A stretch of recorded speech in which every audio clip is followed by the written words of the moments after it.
হয় কওক। হয় নমস্কাৰ, মোৰ নাম শ্ৰী গোবিন্দ মহানা।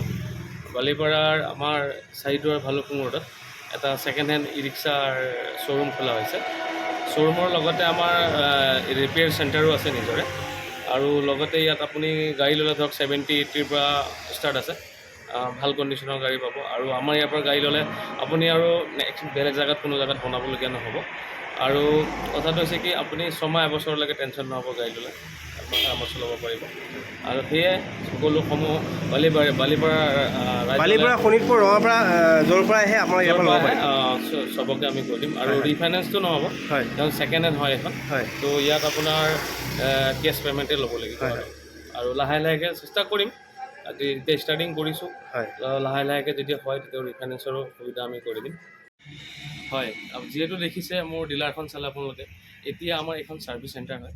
আপোনালোকৰ যিকোনো অসুবিধা পাব, ধৰক মোৰ পৰা ই ৰিক্সাখন লোৱাৰ পিছত কিবা এটা অসুবিধা হ'ল, মোৰ এই আপোনাৰ ছাৰ্ভিচ চেণ্টাৰত আহি পেলাই আপোনালোকৰ সেইখিনি গোটেইখিনি ছল্ভ হৈ যাব। যিহেতু এইটো বেটেৰী ইলেক্ট্ৰিক ৰিক্সা হয়, কিবা এটা যিকোনো প্ৰব্লেমৰ সন্মুখীন হ'ব পাৰে, সেই গতিকে আমাৰ ইয়াত আহিলে সেইখিনি আমি গোটেই ছাৰ্ভিচ কৰিম। লগতে এই দুখন আপোনালোকে একেলগে আপোনাৰে হয়? মোৰে হয় দুইখন। সেইখন আমাৰ ছেকেণ্ড হেণ্ড ডিলাৰ হয়, আৰু এইখন ছাৰ্ভিচ চেণ্টাৰ হয়। যিহেতুকে মই গোবিন্দ মহানন, বালিপাৰাৰ বাসিন্দা হয়, তো আপোনালোকে কোনো নিশ্চিন্তভাৱে আহি আমাৰ ইয়াৰ পৰা ই ৰিক্সা ছেকেণ্ড হেণ্ড ল'ব পাৰে। আৰু কিবা অসুবিধা হ'লেতো আমাৰ ছাৰ্ভিচ চেণ্টাৰটো আছেই। ইমানে।